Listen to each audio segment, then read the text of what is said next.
चलिए आज हम इल्म हिंदसा के कुछ बुनियादी तसव्वुरात को समझें और पढ़ें। किसी कागज़ पर पेन या पेंसिल की मदद से बनाया गया एक छोटा सा निशान नुक्ता कहलाता है। किसी भी पेन या नोकदार पेंसिल की मदद से कागज़ पर छोटा सा निशान बनाया जाए तो उसे नुक्ता कहते हैं। हम तख्ते सियाह पर भी एक छोटा सा निशान बनाएं, ये भी नुक्ता कहलाता है। चलिए एक नुक्ता बनाते हैं, उसे हमने नाम दिया नुक्ता पी। उसी तरीके से और हमने नुक्ते बनाए, उन्हें नाम दिए नुक्ता ए, नुक्ता बी, नुक्ता पी, नुक्ता ए, नुक्ता बी, नुक्ता सी। इसी तरीके से हम बेशुमार नुकात बनाकर उन्हें नाम दे सकते हैं। चलिए अब एक नुक्ता लिए हमने नुक्ता पी और उस नुक्ते से स्केल की मदद से एक लकीर हमने बनाए। उस लकीर के दोनों जानिब हमने तीर के निशान बनाए और उसे हमने नाम दिए एल।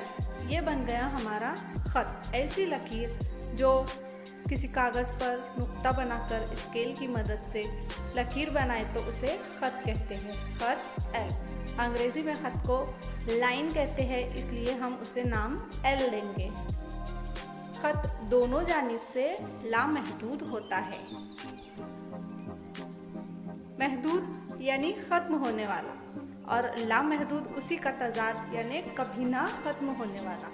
ये जो तीर के निशान है ये यही बात ज़ाहिर कर रहे हैं कि ये जो लकीर है, ये जो ख़त है, ये दोनों जानिब से लामहदूद है। कितनी भी हम इसको बड़ी खींच सकते हैं।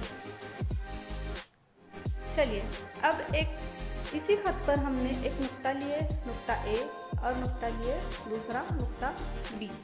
ये दोनों नुक्तों को लेकर इन दोनों नुक्तों के दरमियान जो फासला है, जो जगह है जितनी, वो कहलाती है कता ख़त। कता ख़त यानी किसी ख़त का हिस्सा। ये ख़त लामहदूद है मगर ये ए और बी के दरमियान महदूद हिस्सा है, ये कता ख़त कहलाता है। किसी मखसूस दो नुकात से एक ख़त बनाया जाए तो उनके दरमियान का हिस्सा कता ख़त कहलाता है। हम इन्हें नाम देंगे कता ख़त ए बी। हम इसकी लंबाई को नाप सकते हैं, कता ख़त की लंबाई को, जबकि हम ख़त की लंबाई नहीं नाप सकते। ख़त लामहदूद होता है, उसकी कोई हद नहीं होती है, जबकि कता ख़त महदूद होता है। यहाँ पर ये जो छोटा सा कता ख़त है इसकी लंबाई है 5 सम। इस तरह से बहुत से कता ख़त हम एक ही ख़त पर बना सकते हैं और उनको अलग अलग हम नाम दे सकते हैं। ये कता ख़त ए बी है या बी है, इसको दोनों तरह से हम पढ़ सकते हैं।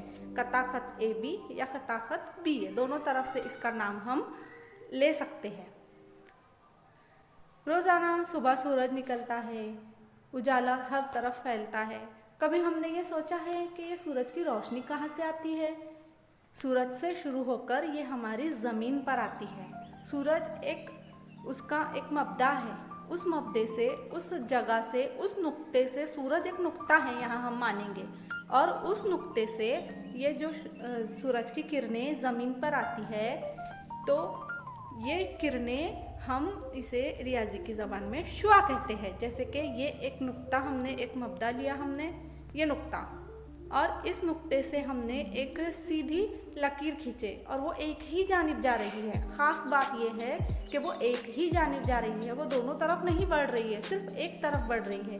इसलिए ये शुआ कहलाती है, जो एक तरफ से महदूद और एक तरफ से लामहदूद होती है। ऐसी शक्ल शुआ कहलाती है। शुआ एक नुक्ते से शुरू होकर एक ही सिमत में आगे जाने वाला ख़त शुआ कहलाता है। ये देखिए शुआ एल एम। इस शुआ को हम नाम देंगे एल एम। हम इसको एम एल नहीं कह सकते, जिस तरह से हमने कता ख़त में नाम दिया था ए बी, और उसको हम बी ए भी पढ़ सकते हैं क्योंकि कता ख़त ए बी और कता ख़त बी ए ये दोनों तरफ से महदूद है। हम किसी भी एक तरह से इसका नाम ले सकते हैं, जबकि हम शुआ में दोनों तरफ से नाम नहीं ले सकते। हम सिर्फ इसे शुआ एल एम कहेंगे क्योंकि ये एल से शुरू हो रही है और एम से ये आगे जा रही है। ML, हम इस शुआ को नहीं कह सकते। शुआ को हम सिर्फ LM पढ़ेंगे, शुआ ML नहीं पढ़ सकते। शुक्रिया।